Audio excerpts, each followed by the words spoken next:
나는 하나님을 예배하는 예배자입니다. 내가 서 있는 곳 어디서나 하나님을 예배합니다. 나는 하나님을 예배하는 예배자입니다. 내가 서 있는 곳 어디서나 하나님을 예배합니다. 내 영혼 거룩한 은혜를 향하여 내 마음 완전한 하나님 향하여 이곳에서 바로 이 시간 하나님을 예배합니다.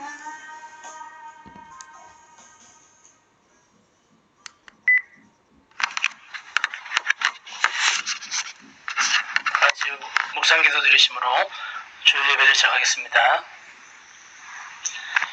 여호와여, 나는 가난하고 궁핍하오니 주의 귀를 기울여 내게 응답하소서. 나는 경건하오니 내 영혼을 보존하소서. 내 주 하나님이여, 주를 의지하는 종을 구원하소서. 주여, 내게 은혜를 베푸소서. 내가 종일 주께 부르짖나이다. 주여, 내 영혼이 주를 우러러 보오니 주여, 내 영혼을 기쁘게 하소서. 아멘. 하나님 감사합니다. 지난 일주일 동안도 저희들을 붙잡아 주시고 긍휼과 자비와 용서와 그리고 끝없는 사랑을 저희들에게 쏟아 부어주신 것을 참으로 감사를 드리고 영광을 드립니다. 저희들이 이렇게 함께 모였습니다. 저희들의 마음이 온전히 하나님께로 일러지게 하여 주시옵소서. 입술로만 주님을 존경하는 것이 아니라 우리의 마음과 뜻과 정성을 다하여 주님을 존경하고 높이 올려드리는 예배 시간이 되게 하여 주시옵소서. 우리가 아무리 수고하고 애쓴다 할지라도 성령님의 역사가 없이 어찌 예배다운 예배가 드려질 수가 있겠습니까?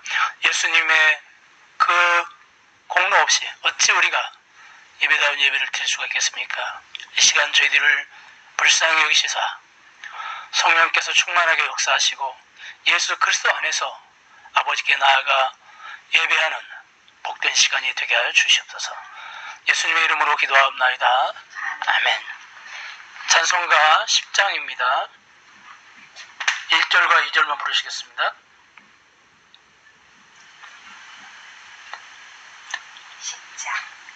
전능왕 오셔서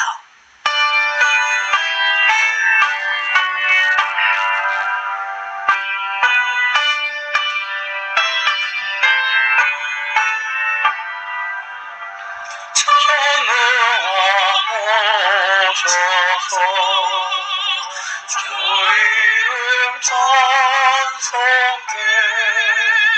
하옵소서. 영광과 권능의 성부여 오셔서 우리를 다스려 주옵소서.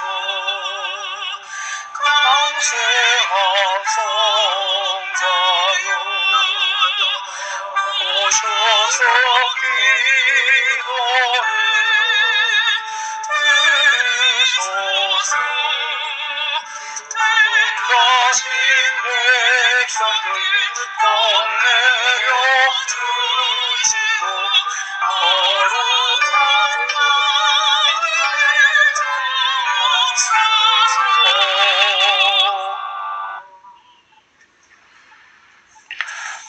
사도신경으로 신앙 고백하시겠습니다.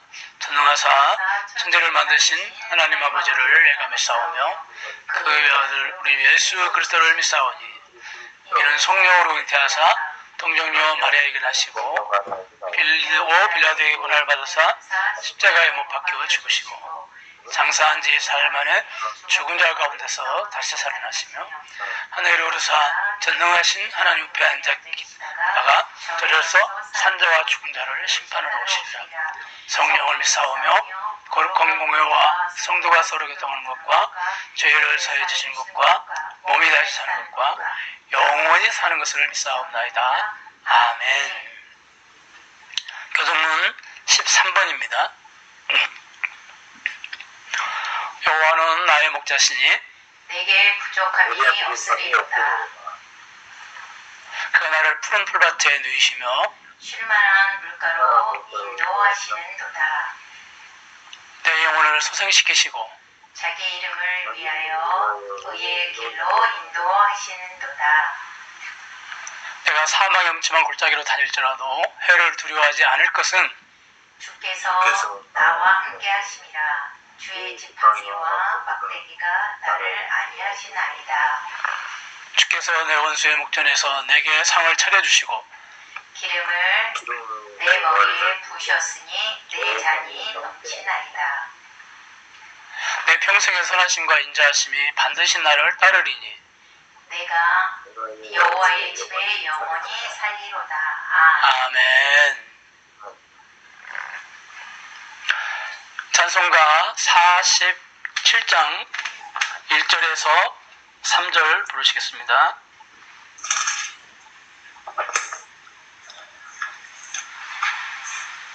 (47장) 1절에서 3절까지 부르시겠습니다. 하늘이 푸르고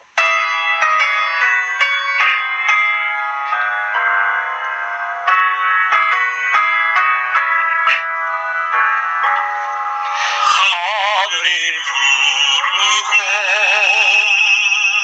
뜨겁게 맑은 날 찬란한 아침이 열리며 밝았네. 주 앞에 나가 그 이름 부르며 지은데만하도 용서해 주시니 주 말씀 들으며 가슴을 여는 나 기쁨의 파도가 밀려와 닿네. 피곤한 몸과 마음 편히 쉬는 날 성전에 나와서 주 찬양하리라.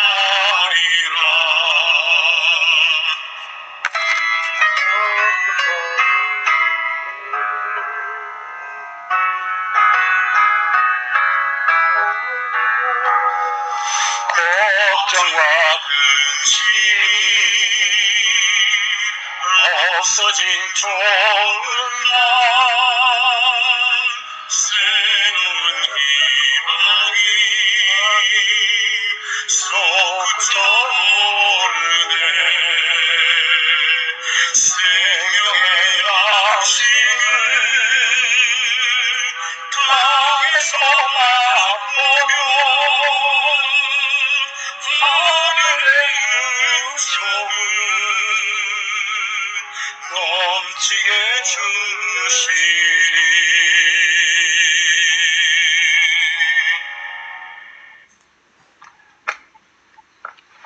기도드리겠습니다. 사랑의 하나님 감사합니다. 저희들이 함께 모여 주님을 찬양하고 예배할 수 있게 해주시니 감사를 드립니다. 전 세계가 바이러스로 인해 고통 가운데 있음에도 저희들이 모일 수 있는 은혜를 허락하시니 감사합니다. 이 은혜의 시간에 더욱 주님께 나아가고 더욱 주님만을 예배할 수 있도록 저희 마음을 붙잡아 주시옵소서. 하나님, 모든 세계가 주님께 속하 있음을 인정하고 고백하오니 치유하여 주시옵소서. 온 세상의 주인 되신 주님의 주권을 저희들이 인정하고 주께 굴복하게 하여 주시옵소서. 오직 주님만이 세상의 소망임을, 그리고 치유자 되심을 저희들이 깨닫고 고백하게 하여 주시옵소서. 주여, 저희들을 긍휼히 여겨주시고 저희들을 불쌍히 여겨주시고 주의 능력의 오른팔로 도와주시옵소서. 이제 등교하는 학생들의 건강을 지켜주시고 많은 학생들과 학부모들이 많은 염려 가운데 있습니다. 주께서 이 모든 상황들을 인도하여 주시고 주관하셔서 걱정과 근심이 변하여 감사와 찬송이 되게 하여 주시옵소서. 이럴 때일수록 성령 충만의 은혜를 사모하며 더 기도에 힘쓰는 저희가 되기를 원합니다. 성령을 더욱 사모하는 심령을 허락하여 주시옵소서. 성령과 항상 통행하는 저희가 되게 하여 주시옵소서. 빌립보서의 말씀을 계속 나누고 있습니다. 말씀을 나눌 때 주님의 뜻을 깨달아 알게 하시고 하나님 말씀이 주는 그 기쁨과 큰 감격이 저희들에게 있게 하여 주시옵소서. 말씀을 따라 살게 하여 주시고 거룩함과 진리를 쫓아 살게 하여 주시옵소서. 저희 예배를 받으시는 하나님을 찬양하며 나사렛 예수 그리스도의 이름으로 기도드리옵니다. 아멘. 하나님 말씀은 빌립보서 1장 6절에서 7절 말씀입니다. 빌립보서 1장 6절에서 7절. 너희 안에 착한 일을 시작하신 이가 그리스도 예수의 날까지 이루실 줄을 우리는 확신하노라. 내가 너희 무리를 위하여 이와 같이 생각하는 것이 마땅하니 이는 너희가 내 마음에 있으며 나의 매임과 복음을 변명함과 확정함에 너희가 다 나와 함께 은혜에 참여한 자가 됨이라. 아멘.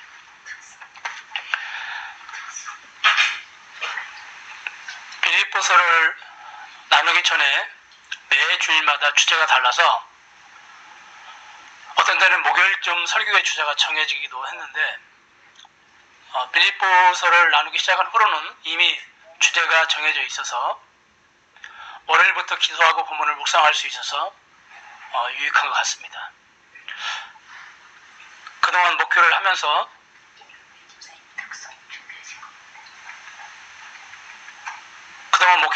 빌립보서를 여러 번 다루었는데 제가 전에 묵상하고 나눴던 말씀들을 참고하지 않고 빌립보서를 처음 시작한다는 마음으로 묵상을 하다 보니 저도 전에 깨닫지 못하고 보지 못했던 것들을 새롭게 깨닫게 되는 것 같아서 저에게도 유익인 것 같습니다.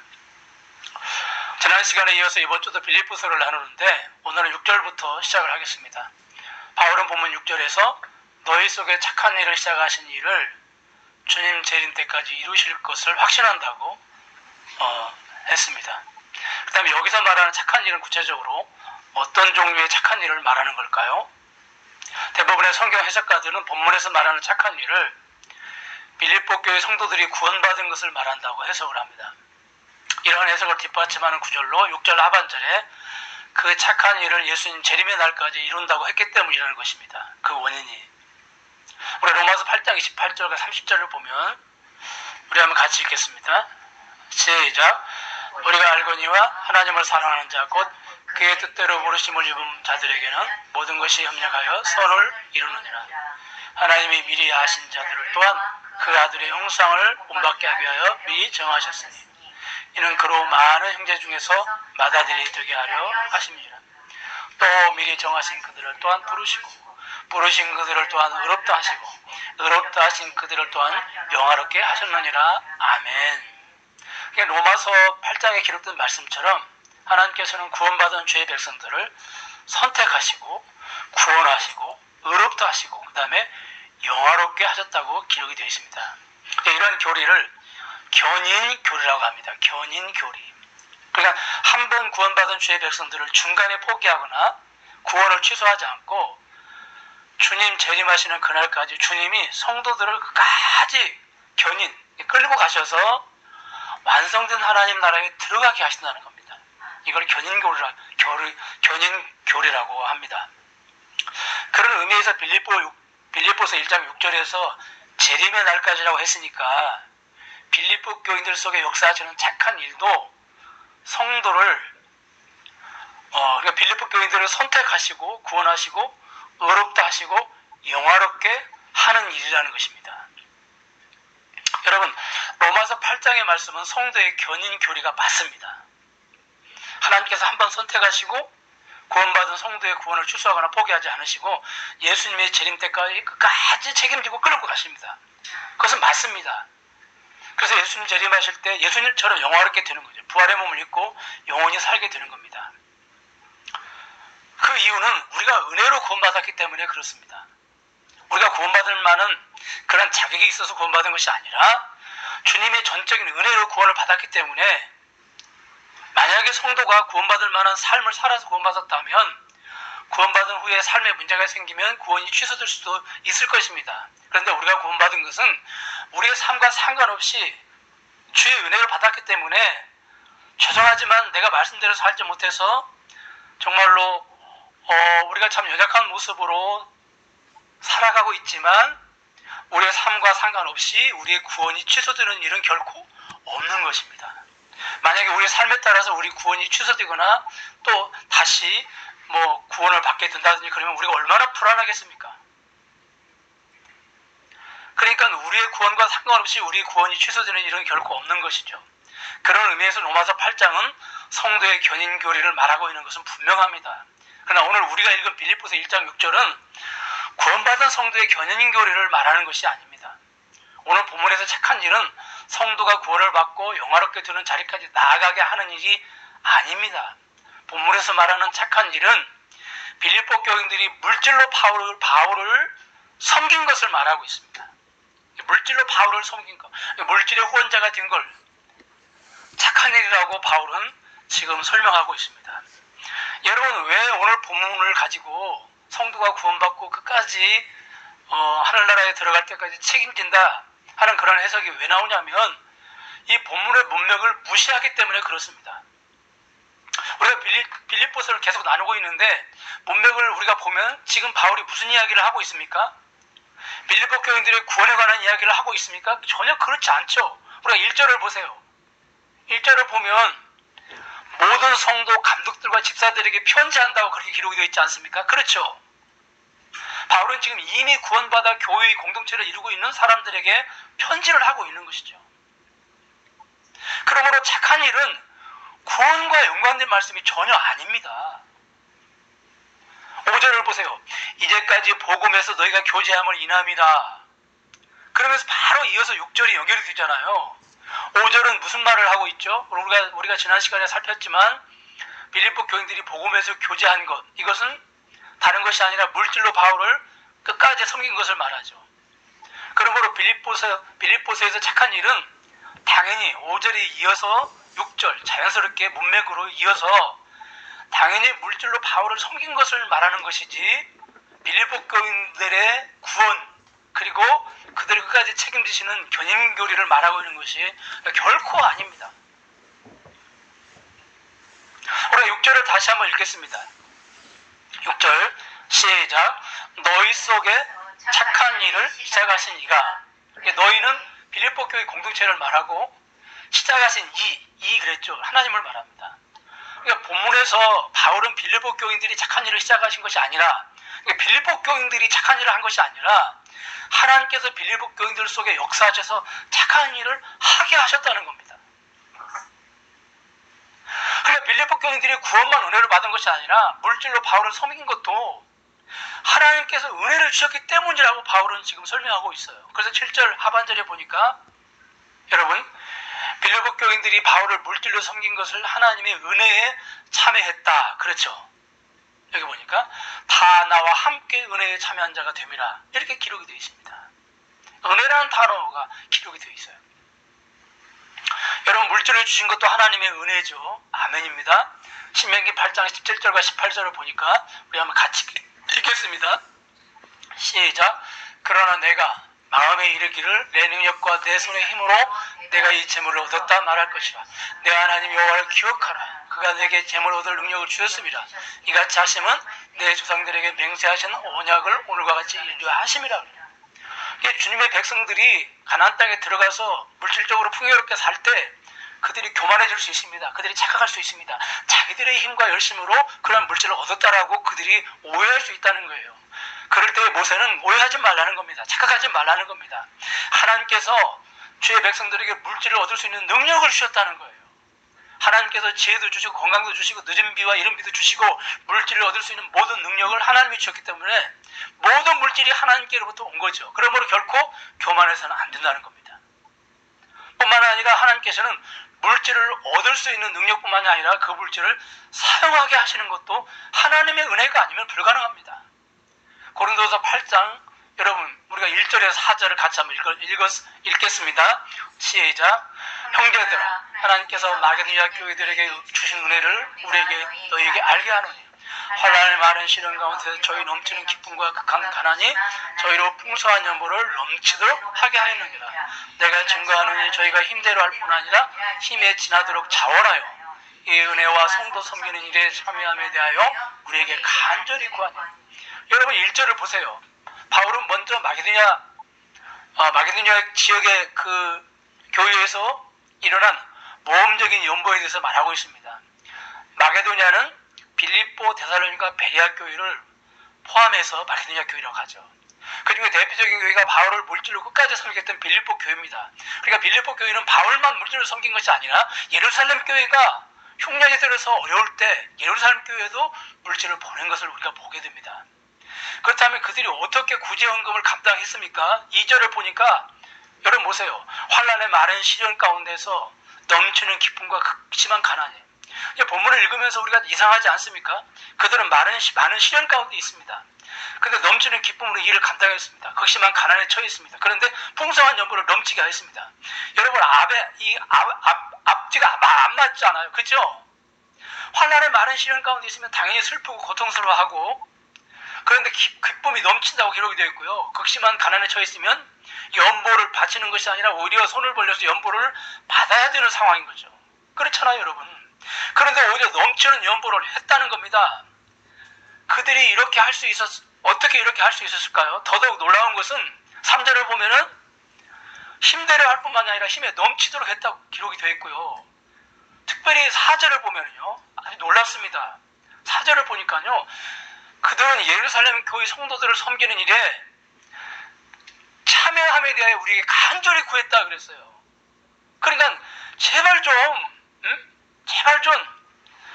그러니까 우리는 형편이 너무 어려우니까 우리는 지금 예루살렘 교회만 섬기는 게 아니라 바울도 지금 바울에게도 성교비를 보내니까 우리는 좀 이번에는 좀 빼주면 안 되겠냐고 좀 이렇게 말을 할 수도 있잖아요. 그런데 오히려 우리가 빠지면 안 된다고 간청을 했다는 겁니다. 이해 가세요? 여러분 어떻게 이게 가능할까요? 어떻게 설명이 됩니까 이게? 그래서 그 설명을 1절에서 하나님께서 마게도냐 교회들에게 주신 은혜를 우리가 너에게 알게 한다 그랬습니다. 이게 답이에요. 다른 무엇으로도 설명이 안 돼요. 그렇잖아요 여러분. 단 한마디 하나님의 은혜 때문에 그런 겁니다. 우리는 은혜 받았다는 말을 사용하지 은혜로 드렸다는 말은 거의 사용하지 않는데 그런데 여러분 은혜로 무엇을 받은 것만 은혜가 아니고요. 무엇을 하나님께 드리는 것도 은혜예요. 어떤 면에서는 우리가 받는 은혜보다 드리는 은혜가 더 크고 더 능력 있는 은혜라고 할 수가 있죠. 여러분 솔직히 우리가 하나님의 은혜가 아니면 단돈 1원이라도 내놓을 사람들입니까? 우리 일생 동안의 싸움이 무엇입니까? 물질의 주이신 하나님은 누가복음 6장 38절에 보니까 주라 그리하면 너에게 줄 것이니. 그러니까 너희가 먼저 주면 주신다고 하나님 하세요. 그 다음에 고린도후서 9장 10절과 11절도 보니까 심는 자에게 씨와 먹을 양식을 주시는 이가 그랬어요. 그러니까 먼저 심는 자에게 심을 것을 준다고 하시는 거예요. 근데 우리의 싸움이 무엇입니까? 하나님 안 드린다는 것이 아니잖아요. 그런데 지금은 드릴 것이 없습니다. 여유가 없습니다. 그러므로 하나님이 먼저 주시면 그때 드릴게요. 그때 하나님 뭐라고 하십니까? 걱정 말고 내가 먼저 내놔라. 그러면 줄게. 하나님이 먼저, 내가 먼저. 아니, 죄송하지만 하나님이 먼저. 이 하나님과 이 줄다리기, 이 싸움을 평생 싸우면서 사는 존재가 여러분과 저희들이 아닙니까? 그런데 그런 우리에게 은혜를 주시면 어떤 일이 발생을 합니까? 깨닫게 되는 거죠. 복음의 가치가 세상에 그 무엇보다도 귀한 것을 깨닫게 하시고요. 밭에 묻힌 보화를 발견하고 자신의 모든 것을 다 팔아서 밭을 산 농부처럼 복음의 보화가 묻힌 밭을 사려고 자신의 모든 것을 다 팔아도 아깝지 않게 하시는 것이죠. 여러분, 그래서 하나님께서 은혜를 주시면 내가 먼저 하나님의 먼저 하는 그 싸움이 끝나고 꽁꽁 닫힌 지갑이 열리는 겁니다. 그래서 본문에서 우리가 주목해야 될 단어가 뭐냐면 6절 거기 보니까요, 확신, 빌립보서 1장 6절 하반절에 보니까 확신한다는 말씀이 있습니다. 우리 한번 따라서 했습니다. 확신한다. 확신한다. 뭘 확신한다는 겁니까? 나를 종말 때까지 착한 일에 사용한다는 확신. 예, 그걸 확신한다는 거예요. 그리스도인들의 가장 중요한 확신은 구원의 확신이죠. 또 한 가지 확신이 우리에게 있어야 됩니다. 그게 뭐냐면 나를 통해 착한 일을 시작하신 하나님이 그리스도 예수의 날까지 이루실 것을 믿는 확신입니다. 특히 중요한 것은요, 가난한 나를 종말의 날까지 사용하신다는 확신입니다. 이 확신. 구원의 확신은 우리가 있으면서도 이 확신은 갖지 못하는데, 여러분, 이 확신이 같이 있어야 되는 거예요. 우리는 왜 확신하지 못합니까? 가난하기 때문에 그렇죠. 우리는 그동안 하나님이 가난한 사람을 사용하시는 것이 아니라 물질이 부유한 사람을 쓰신다고 생각을 했습니다. 그렇게 우리가 늘 들어왔고요. 그래서 우리는 가난한 대로 하나님께 쓰임받게 해달라는 기도, 이 확신을 가지고 하나님 가난한 자를 쓰신다는 확신을 가지고 가난하면 가난한 대로 저를 써 주십시오, 이렇게 기도하지 않고 일단 물질의 복을 받고 부유해진 다음에 사용해달라고 우리는 기도합니다. 그리고 내 주변에 부유한 사람의 마음을 열어서 가난한 나 대신 사용해달라고 기도를 하죠. 그런데 하나님께서는요, 오늘 본문에서 가난한 너를 사용할 거야, 이렇게 말씀하십니다. 가난한 너를, 그러니까 가난한 중에 가난한 너를 내가 끝까지, 내가 재림할 때까지 너를 사용할 거야, 이렇게 말씀하십니다. 여러분, 꼭 기억하시기 바랍니다. 하나님은 절대 가난한 나를 포기하고 부자를 찾아다니다가 부자를 쓰시지 않습니다. 무슨 불꽃 같은 눈으로 막 부자를 찾아다니다가 부자를 쓰시는 분이 아니고요. 그냥 가난한 나를 하나님은 포기하지 않고, 너는 가난하니까 너 얼마나 힘드냐, 포기하지 않으시고요, 끝까지 사용하십니다. 아멘입니까? 아멘이 잘 안 나오시죠? 네. 여러분, 가난한 나를 착한 일에 끝까지 사용하신다는 확신이 있습니까? 이 확신이 있어야 됩니다. 대부분 성도들이 구원의 확신은 있으면서 가난한 나를 착한 일에 도구로 끝까지 사용하신다는 확신은 없습니다. 사실 여러분 따지고 보면은요, 구원의 확신이나 나를 착한 일에 도구로 사용하신다는 확신은 따로 분리된 확신이 아니고요, 이것은 같은 겁니다. 한 덩어리예요. 왜냐하면 하나님은 돈 많은 사람이나 가난하지만 착한 사람을 쓰시는 게 아니고요, 반드시 구원받은 하나님의 자녀만을 사용하십니다. 그 사람이 부자든 가난하든 그 상관없어요. 제가 가난 그러니까 그럼 부자를 사용하시지 않나? 그거 아니에요. 하나님 나라의 법칙은요, 반드시 구원받은 하나님의 자녀만 사용하신다고요. 그 너희들이 구제할 때도 믿음의 가정들에게 하라고 그랬잖아요. 믿음의 가정들에게. 그러니까 구원의 확신이 있는 사람은 자연스럽게 착한 일에 나를 사용하신다는 확신도 자연스럽게 가지게 되는 거예요. 그러니까 구원의 확신이나 착한 일에 나를 사용하신다는 확신은 따로따로가 아니라 한 덩어리예요. 한 덩어리예요. 마치 그 초대교회 구원받은 자들이 예수 믿자마자 바로 그날의 제자의 수가, 예. 그래, 예수 믿고 구원받았지만 바로 누구예요? 제자로 구원받은 거죠. 그러니까 제자라는 확신을 갖고 그들이 출발을 시작을 한 겁니다. 은혜가 안 되시죠? 조금 더 가보면은, 아, 왜 하나님은 가난한 나를 쓰시는지. 그렇다면 여러분, 빌립보 교회랑 마게도냐 교회 정말로 극한 가난이 있잖아요. 우리의 가난은 비교도 안 되잖아요. 이 교회들을 쓰신 이유가 어디에 있습니까? 라오디게아 교회처럼 좀 부유한 교회, 물질적으로 풍요로운 교회를 왜 쓰시지 않고 이런 교회들을 쓰셨냐고요. 여러분, 그 이유가 첫 번째가 뭐냐면요, 빌립보서 4장 17절을 보겠습니다. 여기 보니까 가난한 빌립보 교인들의 필요를 채우시기 위함입니다. 19절에 보니까 너희 모든 쓸 것을 채우신다고 기록이 되어 있습니다. 그렇죠? 너희 모든 쓸 것이 무엇입니까? 그들이 필요한 생활비, 그리고 그들이 착한 일에 사용할 물질 등을 말합니다. 여러분, 오늘 본문에서 주께서 빌립보 교회를 끝까지 사용하신다고 약속하셨죠? 여러분 보세요. 하나님의 물질에 복이 없으면요, 계속해서 모든 착한 일을 할 수가 없죠. 그렇잖아요. 그냥 이리적으로 끝나게 되겠죠. 그래서 하나님은 그들이 착한 일을 주님 재림 때까지 할 수 있도록 주님 재림 때까지 물질의 은혜를 끊임없이 주시는 거예요. 그러니까 여러분 보세요. 여기 6절 말씀에서 가난한 나를 끝까지 사용하신다는 말은 가난한 나는 미래를 어떻게 살지 하고 염려하게 하는 말씀이 아니고요. 그 반대로 가난한 나로 하여금 물질의 염려로부터 완전히 벗어나게 하는 말씀이에요. 그러니까 너를 쓰신다, 가난한 너를 쓰겠다는 말은 동시에 너의 물질을 내가 책임지겠다. 왜냐면 너는 물질이 없잖아, 가난하니까. 근데 네가 어떻게 착한 일을 할 거야? 내가 너를 재림 때까지 쓸 건데. 막히지 않는 샘에 솟듯이 내가 너에게 물질의 은혜를 마치 광야에서 그 만나를 끊임없이 매일매일 공급해 줬던 것처럼 내가 너의 그 물질을 책임져 줄게. 끝까지. 너를 내가 끝까지 포기하지 않고 쓸 거야. 그 말은 너를 주님 재림할 때까지 끝까지 네 물질을 내가 책임질게 하는 말. 이게 여러분 같은 말이에요. 사실은.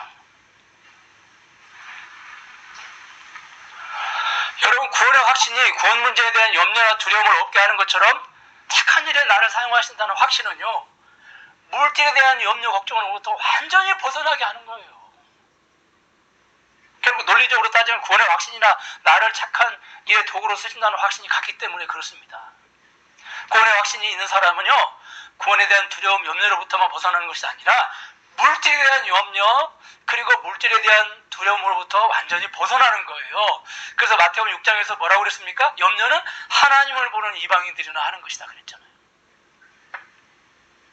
두 번째로 가난한 빌립보 교인들을 사용하신 이유는요, 하나님이 하셨다고 하는 것을 알게 하시기 위함입니다. 하나님만을 자랑하기 위해서요. 그들이 교만하지 않고. 그래서 3절에 보니까요, 빌립보 교인들을 생각할 때마다 빌립보 교인들에게 감사하지 않고 하나님께 감사한다고 그랬죠. 왜 그랬습니까? 하나님께서 빌립보 교인들을 붙잡아 주셨기 때문에. 그러니까 빌립보 교인들에게 감사한 것이 아니고요, 하나님께 감사한 겁니다. 그래서 하나님께 감사하다고 고백을 합니다. 부자가 바울을 섬기는 일을 했다면 사람들은 부자가 돈이 많아서 그 돈으로 바울을 섬겼다고 했을 거예요. 그렇죠? 그래서 부자에게 영광을 돌릴 겁니다. 그런데 여러분, 극한 가난 가운데 있는 빌립보 교인들, 그 교인들을 통해서 물질을 섬길 때 모든 사람들이 이구동성으로 이 일은 하나님이 하셨다고, 하나님께 영광을 돌리게 되는 겁니다. 하나님께서는 홀로 받으실 영광을 사람에게, 부자에게, 능력자에게 뺏기지 않기 위해서 가난한 빌립보 교인들을, 그리고 가난한 나를 사용하시는 겁니다. 고린도 교회를 하나님이 왜 쓰셨습니까? 너무 자랑할 게 없으니까. 쓰시고 나면 하나님만을 자랑하겠죠. 그렇죠? 그래서 고린도 교회를 쓰셨다고 그랬거든요, 바울이. 우리가 어떤 물질 문제를 놓고 기도할 때 정말로 꼭 그 액수만 채워주는 경우가 있어요. 내가 999원이 필요해요. 근데 하나님은 아니 한 1,000원 좀 주시면 뭐 괜찮잖아요. 이러는 여유가 있잖아요. 그런데 꼭 999원을 주세요. 왜 그렇죠? 내가 했다. 그걸 하나님은 확인받고 싶어 하시는 거예요. 영광 받고 싶어 하시는 겁니다. 그 다음에 중요한 거예요. 세 번째, 왜 하나님은 나를 쓰시나, 가난한 나를. 하나님은요, 목적이 물질로 돕는 것이 목적이 아닙니다. 물질로 돕는 게 목적이라면, 그게 목적이라면 부자들을 쓰시겠죠. 근데 하나님은요, 하나님의 목적은요, 물질을 돕는 것이 목적이 아니고, 물질은 수단이고, 목적은 사람이에요. 우리 한번 따라서 하겠습니다. 목적은 목적은 사람이다. 사랑이다. 예, 7절 하반절에 보세요. 나와 함께 은혜에 참여했다고 기록이 되어 있습니다. 나와 함께. 그러니까 구제를 통해 많은 사람들이 하나님의 은혜를 경험하게 하기 위해서 하나님께서 가난한 자들을 쓰신 겁니다. 여러분, 세상의 법칙은요, 대기업 하나가 100명에게 도움을 줍니다. 그렇죠? 그래서 대기업의 도움을 받은 100명이 대기업 하나에 고맙다고 하죠. 근데 주의 나라는요, 부자 한 사람이 100명을 돕는 것이 아니라 가난한 사람 100명이 가난한 사람 100명을 돕게 하세요. 그 결과 도움을 준 100명의 가난한 사람도 주의 은혜를 체험하게 되고요. 그렇죠? 그리고 도움을 받은 100명의 가난한 사람도 주의 은혜를 경험하게 돼요. 더 나아가서 주변에서 그 광경을 목격한 수많은 주변 인물들이 주의 은혜를 경험하게 되는 거예요. 그러니까 세상의 법칙은 대기업 CEO 한 사람에게 초점을 맞추지만 하나님의 나라는 도와주고 도움을 받은 사람 전부에게 초점을 맞추고 그리고 그 주변에 있는 사람들에게 초점을 맞추는 거예요. 그러니까 여러분, 세상의 법칙은 그냥 부자 한 사람에게 그냥 포커스가 맞춰지고 부자 한 사람이 영광을 받아요. 그런데 하나님의 나라는 많은 사람들이 주의 은혜를 경험하고 그 많은 사람들을 통해서 주의 은혜를 주님께 영광을 받으세요. 아, 우리가 노력해서 사는 게 아니구나. 우리가 가난해도 살 수 있구나. 왜? 하나님이 우리에게 은혜를 주시니까. 이런 깨달음을. 하나님 나라는 결코 굶어 죽는 나라가 아니구나. 하나님 나라는 결코 망하는 나라가 아니구나 하는 걸 많은 사람들이 가난한 자를 쓰셔서 깨닫게 되는 겁니다, 여러분. 하나님 부자를 쓰실지 모를까요? 부자의 마음을 움직이려면 하나님 얼마든지 움직이시겠죠. 여러분, 오늘날 교회가 하나님 나라의 이 법칙과 자꾸 충돌을 일으키는 것이 뭐냐면요, 교회에서 기도 많이 해서 자꾸 재벌 하나를 키우려고 애를 쓰는 거예요. 재벌 하나 키우는 거예요, 재벌 하나. 교회에서 재벌 하나 나오면 이 재벌이 뭐 예배당도 짓고 뭐 선교사도 보내고 막 이러니까 그냥 오로지 가난한 사람들은 재벌을 하나 만들기 위해서 기도하는 거예요. 얼마나 여러분, 이게 하나님 나라의 법칙과 충돌이 일어납니까? 근데 주의 나라에서는요, 따라하겠습니다. 재벌돼서 재벌돼서 도와라. 도와라. 예, 재벌돼서 도와라가 아닙니다. 그냥 지금 가난한 중에 하라고 말씀하십니다. 예, 이게 중요해요. 여러분, 이제는 바꾸세요. 재벌 되게 해달라고 제발 기도하지 마세요. 주님 재림하실 때까지 재벌 못 될 수도 있어요. 여러분, 주님의 목적은요, 구제가 목적이 아니에요. 구제는 수단이고 많은 사람들이 은혜를 받을 수 있도록 이게 목적이 사람이라니까요. 목적이. 여러분, 처음에는 정말 주님 왜 이러시나, 내 미래를 어떻게 하려고 이러시나. 그런데 순종하다 보니까 어떻게 해요? 이게 되네. 그냥 안 될 것 같은데 되네. 못 살아질 것 같은데 살아지네. 여러분, 사르밧가보가 갔을 때 기름 한 방울 밀가루 그 한 점 내놓으면서 막 지금으로 말하면 입이 이만큼 나왔을 거예요.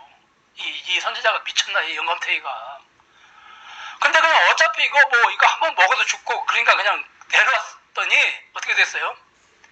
혁명이 끝날 때까지 기름병에 기름이 마르지 않고 밀가루통에 밀가루가 마르지 않은 거죠. 여러분, 우리에게도 이 싸움이 있는 거죠. 아니, 하나님 정말로 왜 이러시지? 아니, 이거 기름 한 방울밖에 안 남았는데, 이거 한 줌밖에 밀가루가 안 남았는데 왜 이걸 내놓으라고 하시지? 이 싸움이 엄청나게 있는 거죠, 여러분. 근데 어떻게 해요? 그냥 내놔 보니까, 처음에는 뭐 신앙이 없이도 내놓을 수 있겠는데 내놔 보니까 안 죽더라, 그거예요. 하나님이 채워주시더라 그거예요. 은혜라고 하는 걸 알게 되는 거죠. 그리고 이웃집 사람이 아니 저 사람들은 분명히 어떻게 돼야 되는데 길거리 나 앉아야 되는데 저 사람들은 왜 저렇게 살아가고 있나. 그럼 물어보면 우리가 그걸 설명을 하게 되는 거죠. 하나님을 믿고 하나님의 은혜로. 그러면 그 사람들도 하나님 나라에 관심을 갖게 되지 않겠습니까? 여러분, 우리가 꼭 기억하시기 바랍니다. 착한 일에 나를 쓰신다는 확신, 이거 구원의 확신이 있는 분들은 이 확신이 반드시 같이 있어야 됩니다. 내가 아무리 도망 다녀도 하나님, 그 교회 김 집사님 돈 많잖아요. 아파트 2개잖아요. 그거 한 채 팔아서 내놓으라고 하세요. 아니야, 나 너 월세 살고 있지만 난 네 것을 원해. 이걸 여러분 잊지 마시기 바랍니다. 여러분, 빌립보 교인들이 바울의 감사 편지를 받고 무엇을 깨달았을까요? 물질로 바울을 섬긴 것이 하나님의 은혜라고 하는 것을 깨닫고, 더 나아가서 물질로 바울을 섬긴 것이 더욱더 큰 은혜. 그러니까 물질을 하나 내놓은 것이 이런 엄청난 은혜들이 쏟아져 내린다고 하는 걸 상상도 못했을 거예요.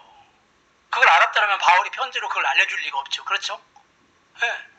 그냥 어떤 면에서는요, 빌립보 교회가 바울이 어려우니까 우리가 도와주자, 그래서 이게 도왔을 수도 있어요. 그런데 그것 한 가지 한 게 얼마나 많은 은혜들이 그들에게 쏟아져 내린지 서신서를 통해서, 빌립보 서신서를 통해서 그들이 이제 깨닫게 된 거예요. 그럴 때 여러분 얼마나 놀랐을까요? 상상해 가세요. 여러분 한번 보세요. 5절을 보니까요, 그들이 바울에게 드린 그 구제 헌금이 복음에서 교제하고, 복음 전하는 일에 쓰인다는 거죠. 복음 전하는 일. 더 나아가서 6절을 보면요, 착한 일의 주의 동역자로 자신들이 쓰임받고 있다는 거예요. 동역자로. 다음 7절을 보니까 복음을 변명함과 확정하는 일에 쓰임받고요. 그 다음에 빌립보 4장 17절을 보니까 물질의 은혜를 받고요. 아까 제가 설명드렸죠. 그 다음에 18절을 보면요, 그 물질이 하나님이 받으시는 향기로운 제물이 돼요. 단순히 구제가 아니라, 바울을 뒷바라지하는 하는 그런 구제가 아니라 하나님이 받으시는 향기로운 제물이 돼요. 그냥 제물도 아니고 향기로운 제물. 더 나아가서 하나님을 기쁘시게 해요. 그 다음에 최종적으로 20절을 보니까 하나님께 영광이 돌려져요. 그럼 놀랍지 않습니까? 그러니까 물질을 드렸더니 그 물질이 영혼 구원하는 일이 사용됐고, 물질을 드렸더니 영혼을 보호하고 영혼을 성장시키는 일이 사용됐고, 물질을 후원했더니 거기서 끝나는 것이 아니라 하나님이 받으시고 하나님이 기뻐하시고 하나님의 향기로운 제물로 받으시고, 마태복음 25장 40절을 보니까 내가 진실로 너희에게 이르노니 너희가 여기 형제 중에 지극히 작은 자에게 하나에게 한 것이 곧 내게 한 것이니라. 놀랍죠? 구원의 은혜에 감사해서 물질을 드렸더니 쓸 것을 풍성하게 채워주죠. 내게 한 것이니라. 지구 반대편에 나비가 날갯짓을 했어요. 그랬더니 지구 반대편에서는 태풍이 되는 것처럼 하나님의 나라의 나비 효과는요, 여러분 상상을 초월합니다. 그것도 다른 대단한 영적인 것도 아닌 물질을 주께서 사용하셔서 상상도 못할 나비 효과를 주님이 내신다. 우리가 잘 아는 것처럼 다른 은혜들이 비교하면 하나님 나라에서 물질이 차지하는 비중이 그렇게 크거나 귀하지는 않죠. 그럼에도 불구하고 주께서 이 물질을 사용하셔서 우리가 상상을 할 수 없는, 상상을 초월한 놀라운 결과를 내십니다. 그렇다면 여러분, 물질과 비교할 수 없는 영적인 은혜들을 통해서는 어떤 결과를 내실까요? 예배소 1장 17절과 19절을 보니까 바울은 예배소 교인들이 하나님이 주신 영적인 은혜들이 무엇인지, 그 은혜들을 통하여 나타나실 능력이 지극히 크심이 어떠한지를 알게 해달라고 기도하죠. 예배소 교회같이 수준 높은 교회도 영적인 은혜들이 무엇인지, 그 은혜를 통하여 나타나실 능력이 어느 정도인지를 모르는 겁니다. 그래서 바울이 알게 해달라고 기도하고 있습니다. 그렇다면 바울이 편지를 보내서 빌립보 교인들에게 알게 하기 전까지 빌립보 교인들이 보낸 물질을 통해서 주님께서 어떤 결과를 내실 거라는 것을 알았을까요? 몰랐을 거예요. 그런데 편지를 통해서 그들이 알고 나서 얼마나 놀랐을까요? 여러분, 물질 하나를 쓰셔서 이런 나비 효과를 내시는 그 하나님의 은혜, 그 능력을 알고도 얼마나 놀랍습니까? 하나님은 우리에게 주신 그런 영적인 은혜들, 에베소 교회에 너희들이 그 하나님의 그 기업의 영광이 얼마나 크고 놀라운 건지 너희들이 좀 알았으면 좋겠다. 물질이 하나를 스쳐서도 이런 효과를 내시고 그런데 우리에게 주신 영적인 그런 은혜들, 우리 안에 예수 그리스도의 영이 계시고 성령님이 계시고 부활의 씨가 있고, 우리에게 주신 그 기도의 능력이 있고 예배의 능력이 있고 하나님 말씀이 있고 그런 영적인 은혜들, 이걸 우리가 쓸 때, 이걸 우리가 사용할 때 얼마나 하나님의 그 놀라운 은혜들이 시너지 효과를 일으킬까요, 여러분? 우리가 주님의 나라에 가서 이 정도였어? 이 정도였어? 왜 우리가 이걸 쓰지 못했지? 하면서 탄식하게 될 겁니다. 여러분, 빌립보 교인들이 단순히 놀라기만 했을까요? 아닙니다. 그 후 물질을 바라보는 시각이 달라졌을 것입니다. 그렇죠? 이 물질은 단순히 일상의 삶을 유지하는데 사용되는 정도가 아니구나. 이 물질이 내 손 안에 있으면 나의 삶을 유지하는 데만 사용되지만 이 물질을 주님께 내어드리면 복음을 전하고 복음을 변명하고 확정하고 더 나아가 하나님이 기뻐하시는 재물이 되고 하나님께 영광이 되고 나의 필요도 풍성하게 채워주시면서 내가 풍성해져서도 교만하지 않도록 하는 것이구나. 여러분, 주님이 오시는 날까지 나를 착한 일의 도구로 사용하시게 되는구나 하는 시각으로 물질을 바라보게 될 겁니다. 여러분들은 물질을 어떤 시각으로 바라보십니까? 물질을 드리면 하나님이 받으시고 물질의 복을 받는 정도의 시각으로 물질을 바라보고 계십니까? 오늘 본문의 말씀을 통해서 물질관이 바뀌어야 됩니다. 우리의 물질관. 우리가 예수를 믿고 신앙생활을 열심히 하면서도 가치관이 바뀌지 않는 것은 다른 것이 아니라 물질관이 바뀌지 않기 때문에 그렇습니다. 물질을 바라보는 시각이 바뀌지 않기 때문에 그래요.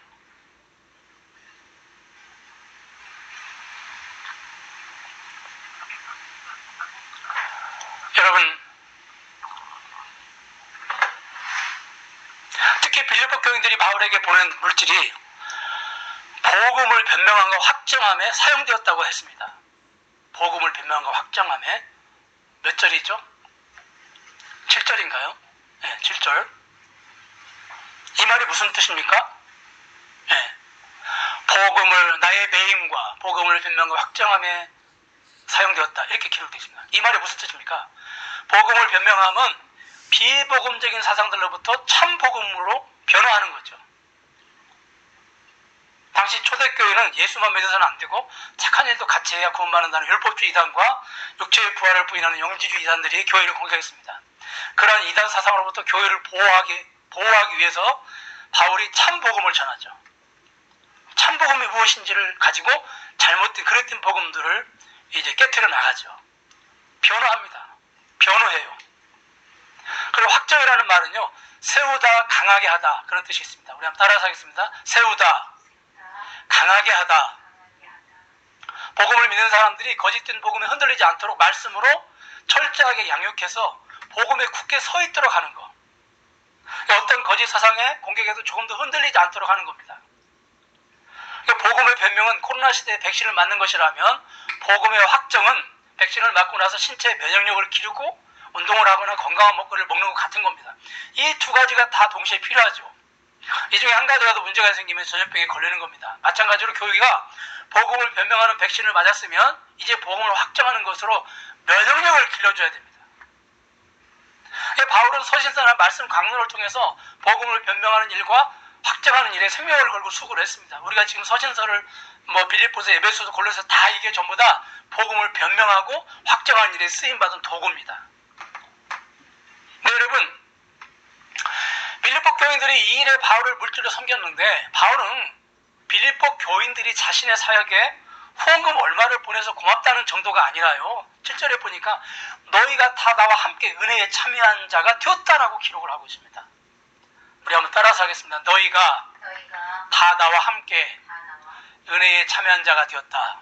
본문에서, 7절 본문에서 주목해야 할 단어는요, 함께라는 단어와 참여라는 단어입니다. 함께 참여.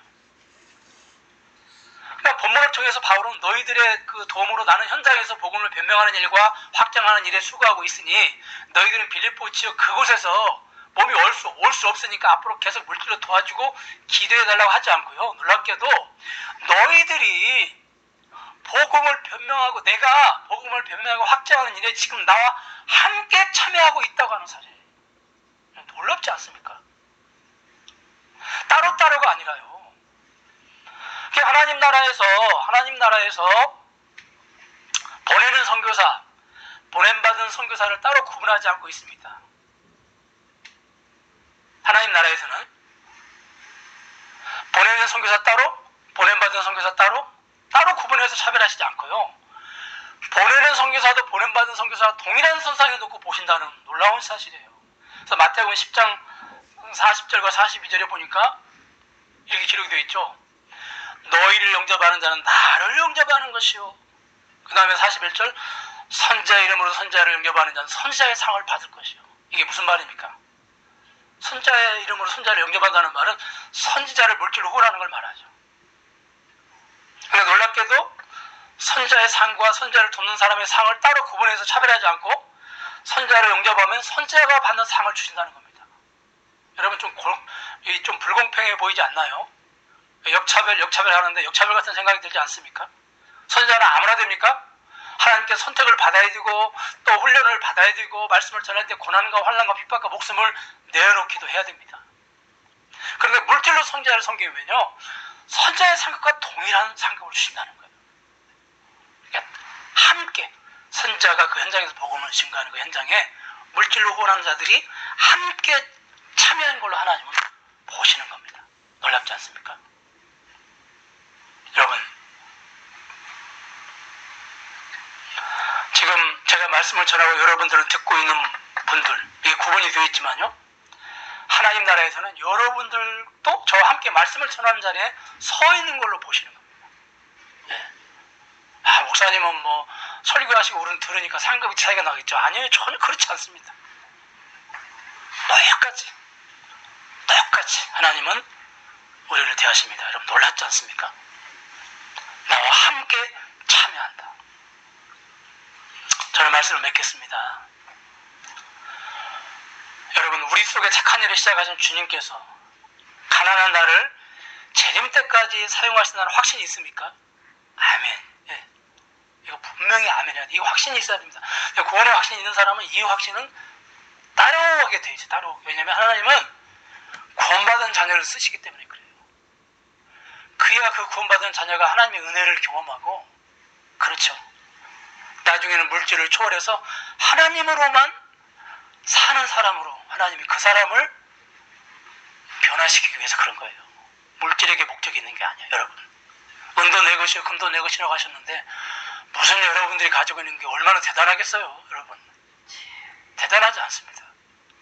미국에 가면은 어떤 분이 우리 집 저 땅 구경 좀 해실래요? 그러길래 저는 그냥 가서 한 바퀴 돌아보면 되겠다 그랬는데 차를 타라는 거예요. 왜 차를 타요? 그냥 한 바퀴 돌아보면 되지. 아니에요. 차를 타야 됩니다.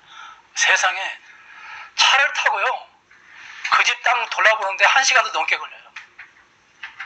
제가 그걸 보면서요, 야 이거 진짜 우물안 개구리구나. 우리나라에서 뭐 땅 좀 있다고 땅 좀 있다고. 그 다음에 이제 집 구경 시켜준다. 집을 갔어요. 그랬더니 한 바퀴 돌아보면 되겠지. 근데 이거 집 다 돌아보는데 또 몇십 분 걸려요. 그냥 운동이 되더라고요. 우리 뭐 아파트 뭐 좀 평수 크다고, 야 이게 참 우물안 개구리구나. 여러분 보세요. 세상 나라도 이러한데 하나님 나라에는, 그래서 내가 너희들이 가지고 있는 거 동방에 유럽에 통에 물 한 방울로 여긴다 그랬잖아요.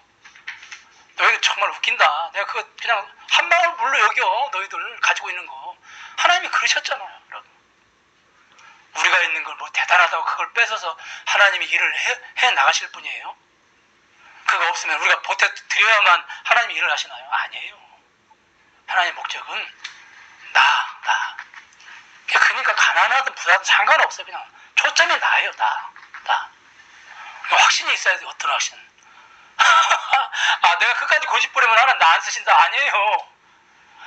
내가 주는 그날까지. 그러니까 내가 죽는 그날까지는 나를 쓰신다는 확신. 예, 그 확신이에요.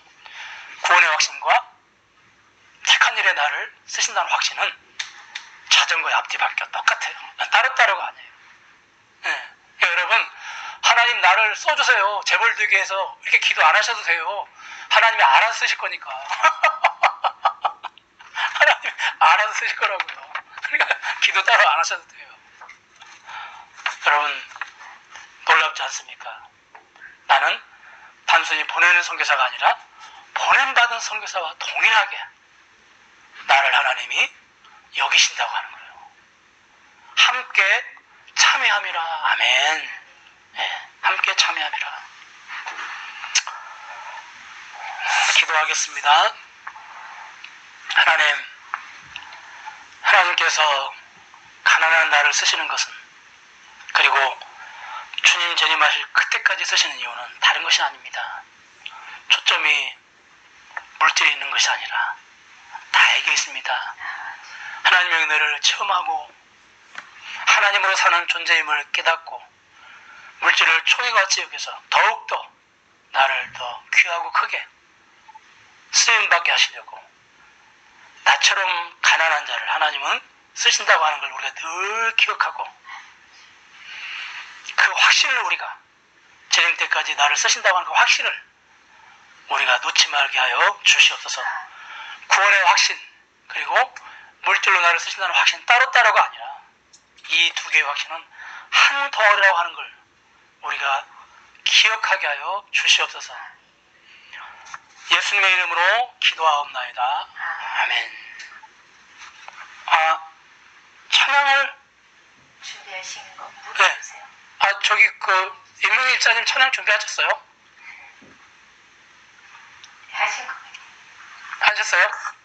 아니요. 그래요? 기술적으로 어떻게 하는지 모르겠어요. 그렇죠. 저도 좀 그런 부분이 좀 고민이 되더라고요. 그렇죠. 예. 하여튼 그러면 축도로 일단 예배를 마치겠습니다. 지금은 우리 주 예수 그리스도의 은혜와 하나님의 극진하신 사랑과 성령님의 감화에 도하신 역사가 오늘 이렇게 함께 모여서 하나님께 예배를 드리는 사랑하는 우리 세종사랑의 교회 교우들 머리에 지금으로부터 영원붕토록 함께 계실지어다. 아멘. 나의 피난처 예수 의지해요.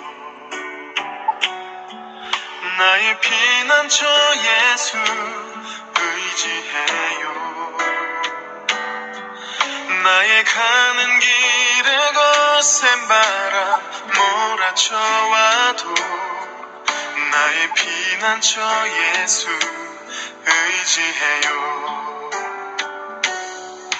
나는 영원히 주님 사랑해요. 나는 영원히 주님 사랑해요.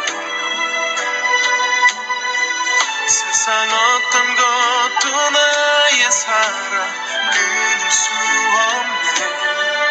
나는 영원히 주님